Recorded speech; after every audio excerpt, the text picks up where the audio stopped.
Everyone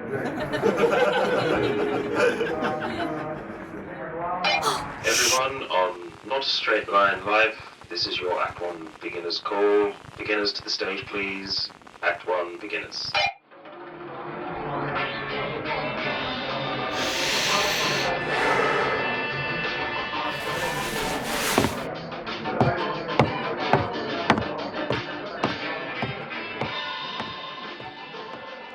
How are you, dear listener? I mean it, really. How are you? Because when we normally get asked that question in day-to-day life, someone says, "Oh, how are you?" What's the immediate answer? "Oh, fine." And do you know what fine means? It's something I heard years and years ago. Fine stands for fucked up, insecure, neurotic, and emotional. So if that is the definition, then I don't want to be fine. So how are you? How's things? How's it going? And I think the reason that question to you came up for me to talk about in this episode is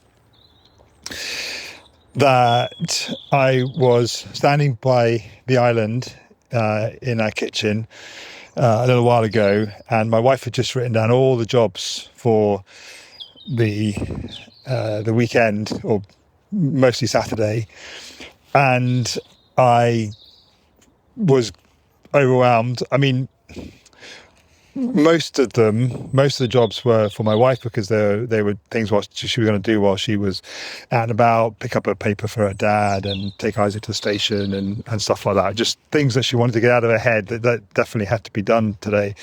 But I saw a great big long list and started to, I guess on reflection, I've talked it through with Anne subsequently, just got a little bit overwhelmed, and also starting to think thoughts about not being enough in terms of the recall audition yesterday, and thinking, oh no, what if I don't get it and stuff. And it's just a reminder to be real about how you are, because as my wife was walking back out of the kitchen, she just turned back and said, "You okay?" And a part of me wanted to react to that question, is like, "Don't ask me if I'm okay." No, of course I'm okay. But I just paused for a second. I said, I'm not 100%, but just give me a moment and I'll be okay. And then I carried on thinking about it and reflecting about why I felt the way that I did. And I think that was it, that combination of not feeling enough about what I did yesterday at the recall audition, even though I did the best possible preparation. I was me. I engaged the director in conversation. I asked her questions about the script and why she wanted to tell that story, and I took direction in between the two takes of each of the two scenes that we did. It's like I couldn't have shown up and been more me, I don't think, than I was.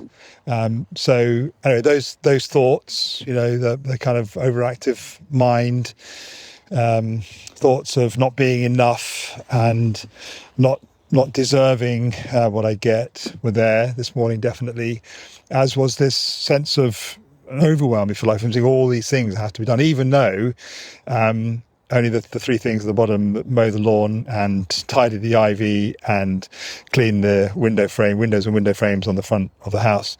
And so I went into Anne's office where she was doing some work, and I said, I'm okay. I shared what I've just shared with you.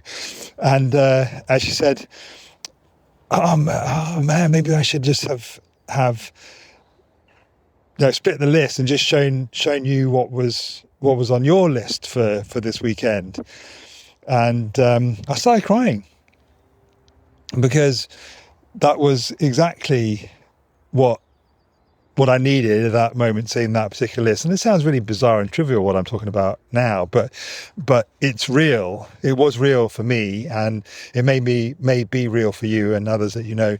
And the other reason I cried is because my wife is currently putting she's building a community called the COT community, the Keep on Top community, for creative neurodivergent entrepreneurs, people like me who struggle to keep on top of the admin in their businesses. And her saying that, oh, maybe I should have just split out and just shown you your three things, was like just such an overwhelming, powerful sense in me that And is on the right track with what she's doing, that what comes totally naturally to her is like completely alien to creative entrepreneurs like me. So I'm looking forward to sharing with you, dear listener, the growth and development of Anne's business and community as I am about mine. So did the recall audition, like I said, and it's up to the universe now. I've put my best foot forward and put myself out there, and inwards and upwards. The next thing now is today's self-tape. We're at day 7 of the 21-day self-tape challenge. So 1 week in, 2 weeks to go, and I shall speak to you tomorrow. Love you. Bye. Oh, and be well, because you do matter, and you are enough, and you're amazing. Have an amazing day. Bye.